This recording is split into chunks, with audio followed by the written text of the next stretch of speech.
Joining us is Mayor Tim Short. We just talked about a lot of the city council happenings today. Specifically, let's just get started with, recognizing, all these local legends that we had. Dive right Reverend in. Thompson and Eddie Hill. What was city council's, what were y'all hoping to, really kind of get moving with, recognizing these local legends? Well, it was the first part about with Eddie Hill. It was great to do it. He's 89 years old. He is an incredible man. If you've had a chance to meet him, he was the fastest man on land, the fastest man on water, first person to break the 5-second quarter mile. So he's really amazing and has really been such a great ambassador for Wichita Falls his entire life. So he is at this RC park all the time, and it gets to enjoy it. So we had to make a few changes that were fairly easy and more administrative than anything else, and go ahead and name that park after him. Just another honor and a long list of awards that he's had, but one that I think he really appreciates. That's right. And then with Reverend Thompson, of course, how big was that for the council? What a wonderful man that we lost this year. He has done so much. 12-year city councilman, 8-year mayor pro tem.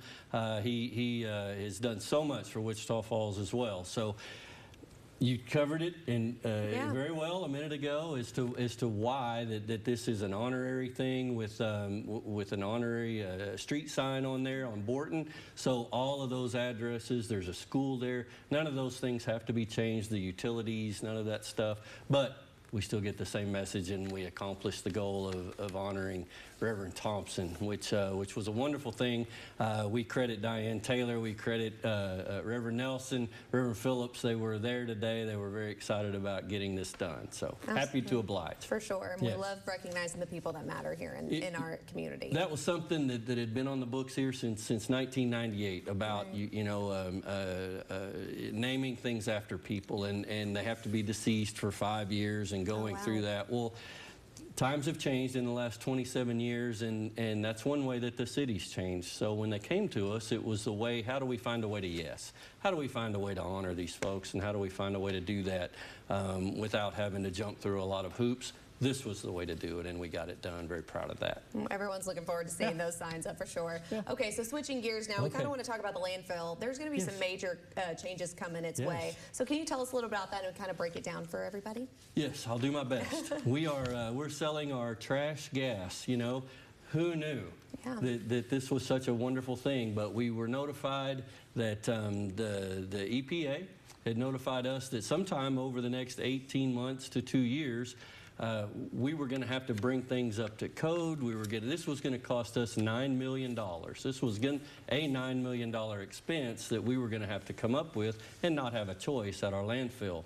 In steps these folks and engineers that have a process. They do this all over the United States. I asked them if they had hundreds. They said they had thousands of these, where they sell this gas from the landfill. They provide everything. They pay to put in the facility. They will run it. They will pay us to do it, and pay us handsomely. So this is projected to be an $80 million revenue enhancer for us over the next 20 years instead of a $9 million expense. They use this gas.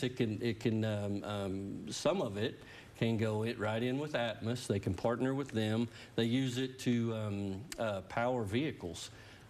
Which is amazing. So the things that they can do, and it's actually, it's obviously environmentally friendly, and we're looking forward to them being a good partner with the city of Wichita Falls going forward. So now, is there any particular significance as to doing this now as opposed to later, or any particular reasoning for the timing of this? Fantastic question, because we don't have a later. This has to be accomplished within 18 months.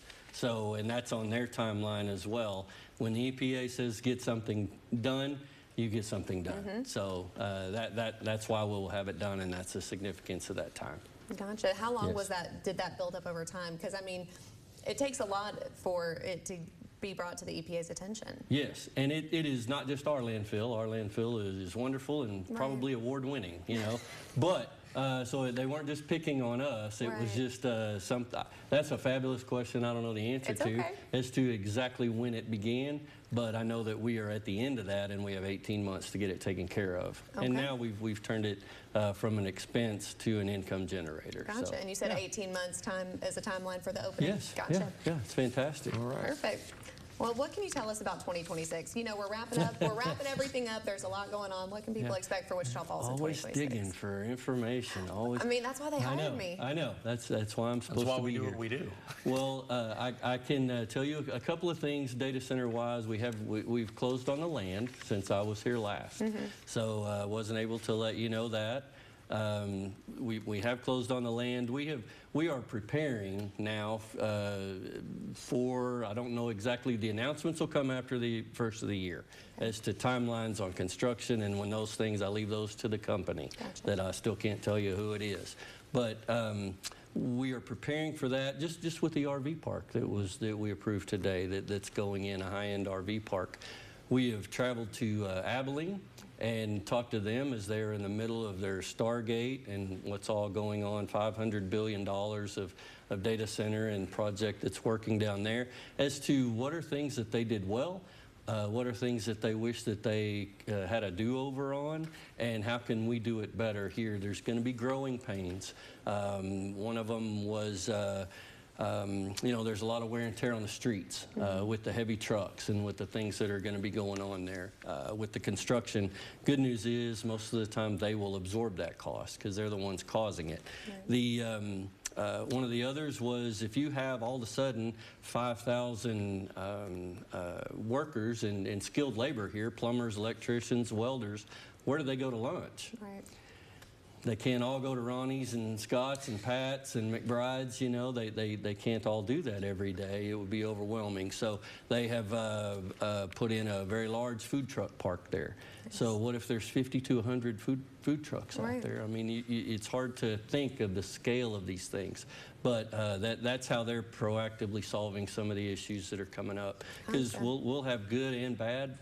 A lot more good than bad, but we're preparing for those proactively. So when it does come time and when there is the groundbreaking, we'll be as ready as we humanly possibly can be for that. That's right. We can't wait to keep track of it too. I know. We appreciate it. Amazon is up, fully operational. That's great. We're working on. I think I told you. I don't know if I told you last time. They're so busy we can't have a ribbon cutting even yet. Gotcha. So they're at it. they wait till after Christmas. We will do that. After Christmas, we will do that and let you know. Awesome. A lot of good things into the new year.